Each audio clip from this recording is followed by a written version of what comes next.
Welcome to another episode. Welcome to another episode of Gamecocks Talk with Captain Will. I am your man, Captain Will. Make sure you like, make sure you share, make sure you subscribe to Gamecocks Talk with Captain Will so I continue to bring you the gospel of Gamecocks every single day. Thank you for tuning in.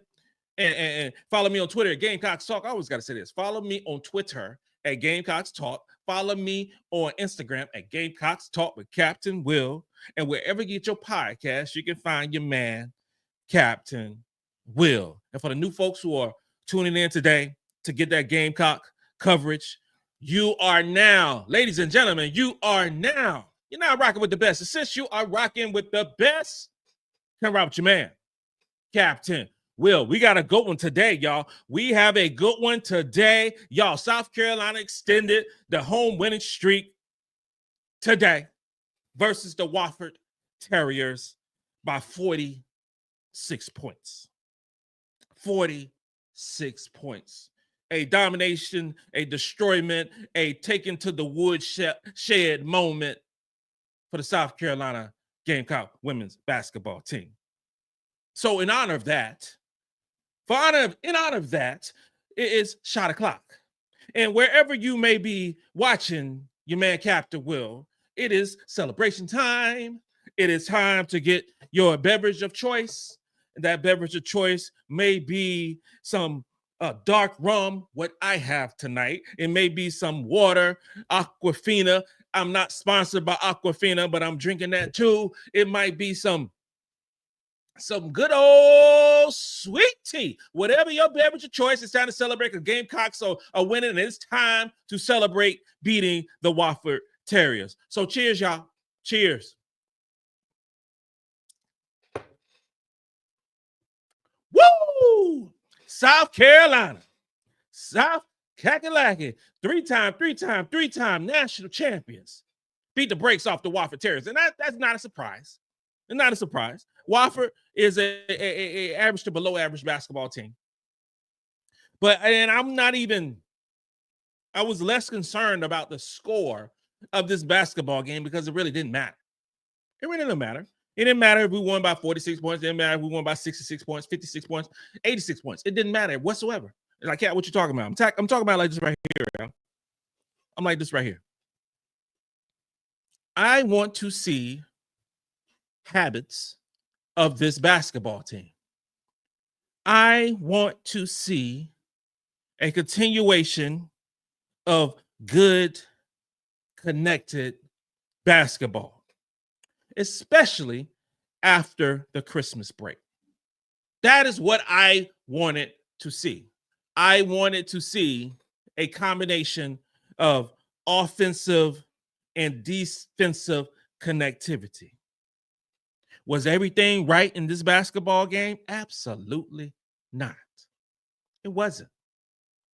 But it was a lot of great things that happened in this game. There was a lot of great performances in this game, and if we began with the top performers of tonight, efficiency-wise, number one, and she my favorite player, is Raven Johnson. Raven Johnson had what's she had? 13 points. 13 points. She shot 6 for 11 from the field, 1 for 3 from the three-point line. She had 5 rebounds. She had 2 assists, no turnovers, 1 block, and 3 steals in 26 minutes of play. Raven Johnson played an exceptional game today. The last 6 basketball games, Raven has balled out. And it seems like, and we'll do an analytics piece tomorrow and discuss things in more detail, but in this basketball game here, I mean, she was balling. She was looking for her shot. And you watching the game, you caught it from the beginning because you had Raven playing more off ball today. Pow was playing the true point guard today. Raven was looking for her shot in this basketball game because Dawn Staley knows she needs Raven Johnson in SEC play. She needs a confident Raven Johnson if she wants to beat the Texases and the LSUs, the Tennessees, Oklahomas, all these great basketball teams. The UConns. You need Raven Johnson having confidence in her shot. And over this last 6 basketball games, she has. Over the last 6 basketball games, Raven Johnson is shooting over 40% from 3. Over the last 6 basketball games, Raven Johnson is shooting over 43% from the field. Raven Johnson's numbers are trending up, and it was a good display for us to see that on today. And another player, it wasn't flashy. It wasn't like up in your face. It was just efficient basketball. Ashton Watkins only played 17 minutes.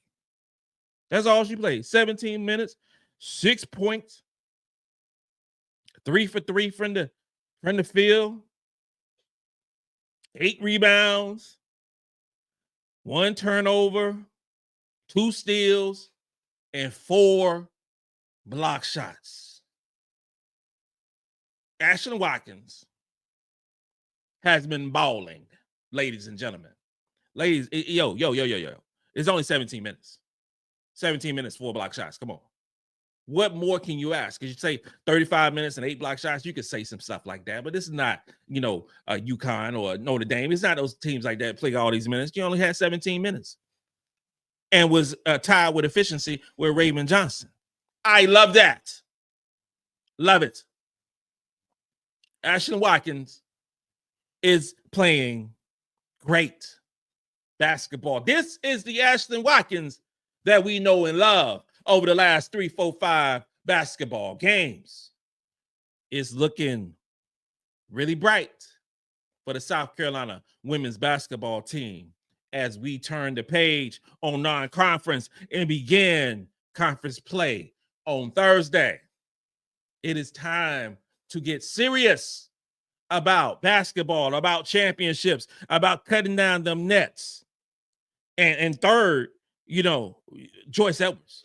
Joyce has found a niche. Joyce Edwards has found her balance. Joyce Edwards has found her rhythm. She had another 16 points, 4 rebounds, 3 assists. Joyce Edwards looks like the SEC freshman of the year. And again, she played 23 minutes. Okay. You can almost say that Joyce Edwards is a walking 15 to 20 point scorer every night, either versus a team like Wofford or versus a great basketball team. It doesn't matter. When she catches the ball down low, creates space, she's going to finish at the rim. She was 7 for 10 from the field tonight. She had 3 turnovers. Now, over the past 5, 6 games, Joyce was averaging about 1.5 turnovers. Tonight, she had 3 turnovers, but Gamecocks overall only had 9. We're averaging at about 12 turnovers, so that is a success for us. Joyce Edwards is a basketball player, a basketball savant. And finally, Tessa Johnson. Tessa Johnson started off cold. Missed her first 3 open 3-pointers in this basketball game. And she only shot 2 for 8 from 3. Here's the thing. This game could have easily been a 60-65 point victory. Tessa Johnson and Pow combined for 4 for 14 from the 3-point line today. Ladies and gentlemen, I'm telling you right now, you won't see another game where Pow and Tessa Johnson combined for 4 for 14 from the 3-point line. Wofford was doubting us disrespectful at the three-point line today. And we didn't hit a lot of them. We was 10 for 31. We only shot 32% from three. Sorry. Because on Thursday, you ain't gonna see no 10 for 31 on Thursday. That ain't happening. There was so many missed jumpers by these two sharpshooters. But Tessa didn't let it get her down. She still finished 5 for 13. She still finished with 14 points, 2 for 2 from the free throw line, 3 rebounds, 5 assists, 1 turnover, 2 steals in 28 minutes a game. Much like I talked about Raven Johnson, Dawn Staley wanted to get her going. She wanted to get Tessa Johnson going too, because the last 2 basketball games prior to this, Tessa Johnson was in a shooting slump. Today, her three-point basket wasn't flowing, if you will, but 5 for 13 overall. I will take that. But she wanted to get it going. That's why she played so many minutes. Tessa Johnson is ready for SEC play. Now, the Gamecocks as a whole, we shot 45% from the field. That's okay. That's not great, because that field goal percentage was brought down because of the 10 for 31 from the 3-point line. We shot 11 for 13 for at the free throw line. That's 85%. The narrative that South Carolina women's basketball team cannot hit free throws is dead and gone. That is done. I don't hear no more mess about that stuff, talking about South Carolina cannot hit free throws. It's over. That's an old wives' tale. What old country people say? They say a lot of stuff. And I've been hanging around with my parents the last couple of days, say all kinds of stuff. But it's some old stuff. Talk about new stuff. South Carolina can shoot at the free throw line. You had Mariya Dauda in 9 minutes. What should like 10 minutes? Was 6 for 7 from the free throw line. Mariya Dallas finished with 9 points, 5 rebounds, 1 steal in 10 minutes. Yes, she got to get stronger. I'm tapping my wife on the leg, say, baby, she got to get stronger. It's much like Chloe had to get stronger. Mariya Dauda got to get stronger because she was falling down a little bit. But she can play the game of basketball. She missed some bunnies, but she can play the game of basketball. And Wofford, number 12, Rachel Rose had 20 points. Now, she shot 5 for 18 from the field, 3 for 8 from the three-point line. If you watching that basketball game, especially in the Colonial Life Arena, and shout out to Colonial Life Arena and the fams who actually braved the weather to come in there and watch these young ladies play basketball. It seemed like she was 3 for 8. It seemed like she was 7 for 8. It seemed like every time she shot the ball, it seemed like it went in. But it wasn't like that. But she still finished with 20 points. She had 8 rebounds, a couple of steals. Now, defensively, it was a work of progress. But overall, Carolina's defense, other than this player right here who still shot, an inferior field goal percentage, overall, Wofford shot 21% for the game. They shot 24%, 7 for 29 from the three-point line. They shot a bunch of three-pointers. They did not go in. South Carolina defense was on point tonight. Wofford had 16 turnovers. I think that it was a solid test, because Wofford's not a terrible basketball team. They was ranked 160-something in terms of net ranking, so that's about midway. That's about average. But South Carolina, this dominant performance is setting the stage. It's setting the stage for the Gamecocks to not only be successful in SEC play, not only that, but get to the NCAA tournament and do what we normally do, and that's win. It's setting the stage. It's setting the table. The tablecloth is already put down. The chairs are around the table. We about to hold hands and say the prayer. It's about to be South Carolina time. The offensive fluidity is there. The rotations are locked.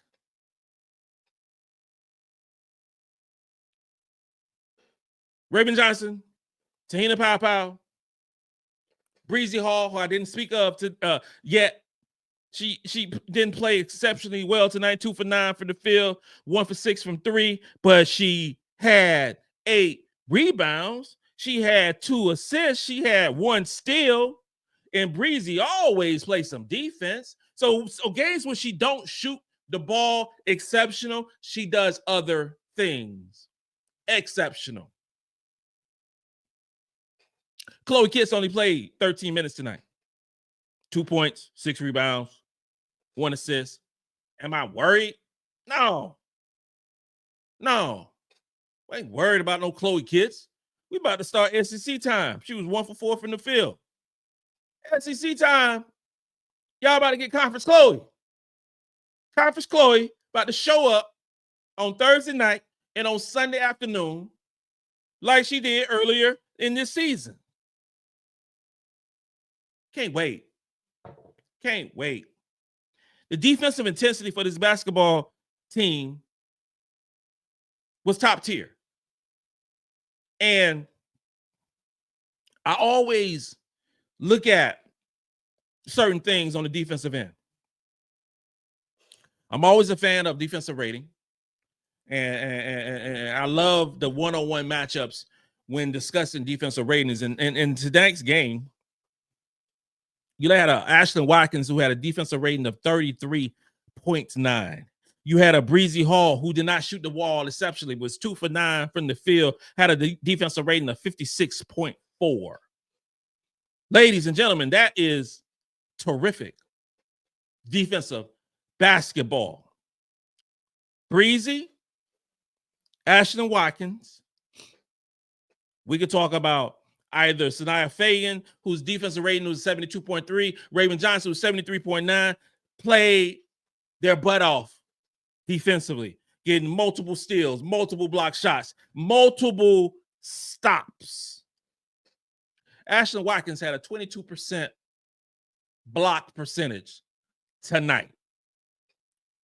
22%. That is a crazy number. Crazy number. And then offensively, on the other end, the highest offensive rating came from MiLaysia Fulwiley. And I've been hoping that MiLaysia Fulwiley would get out of her offensive slump. And I think MiLaysia Fulwiley might have played her best complete game today. You look at it and you say 11 points, 4 for 8 from the field, 3 for 7 from 3-point line. Those are good numbers. Those are really good numbers, to say the least. But what I was impressed with MiLaysia Fulwiley was those 5 assists. Those 5 assists could have easily been 7 or 8 assists if those baskets were finished. She only had 2 turnovers. If you give me 5 assists and only 2 turnovers, that's a 2.5 to 1 ratio. That is good basketball, especially for MiLaysia Fulwiley, who's still trying to figure out the point guard position. We already know that she's the most highlightful player in college basketball. But if she can transition to being a complete point guard, you talking about player of the year status. Here's the thing, y'all. Y'all go back.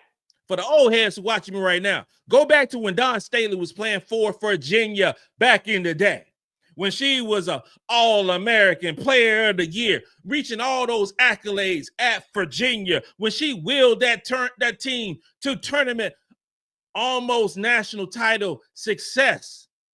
Dawn Staley was a scoring point guard. Dawn Staley was Hannah Hidalgo before Hannah Hidalgo was even thought about being born. That's what Dawn Staley was when she became a pro and an international player. That's when she became more of a pass first point guard.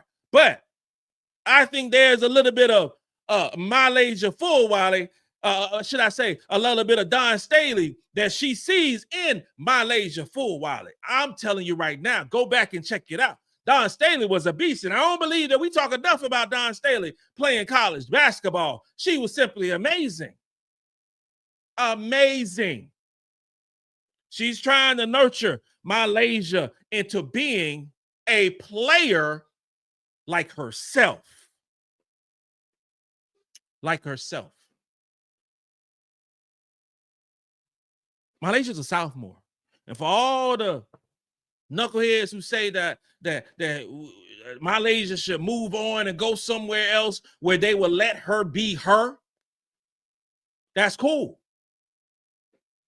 But letting her be her is not letting her potentially be the best guard or the best player in the country. We got 2.5 more years with MiLaysia Fulwiley. I don't know how good she can be. I have no idea. And most of y'all who are listening to me right now have no idea how good she actually can become as a basketball player. But when she is committed to playing defense, when she's committed to passing the ball and being exceptionally athletic when she has to be, because she can shoot the rock. When those things happen, there's going to be a problem in the matrix for women's basketball in college. I'm telling you right now.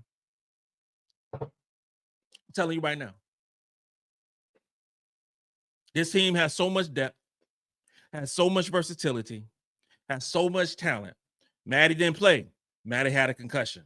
Sakima Walker didn't play. Sakima had this big old boot on her foot and the crutches. So we was down to 11 players.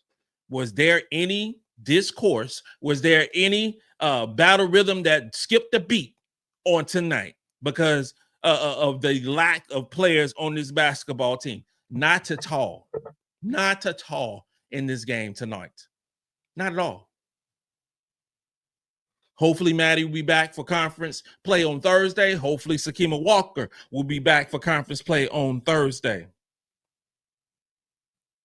But it's going down.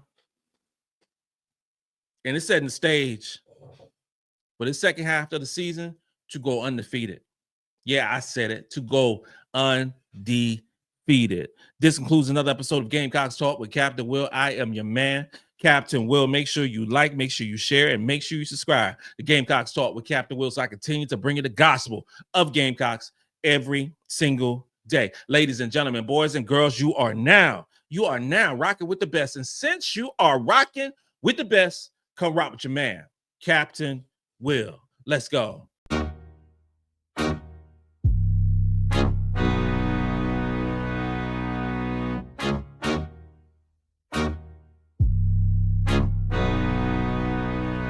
J-Rock did this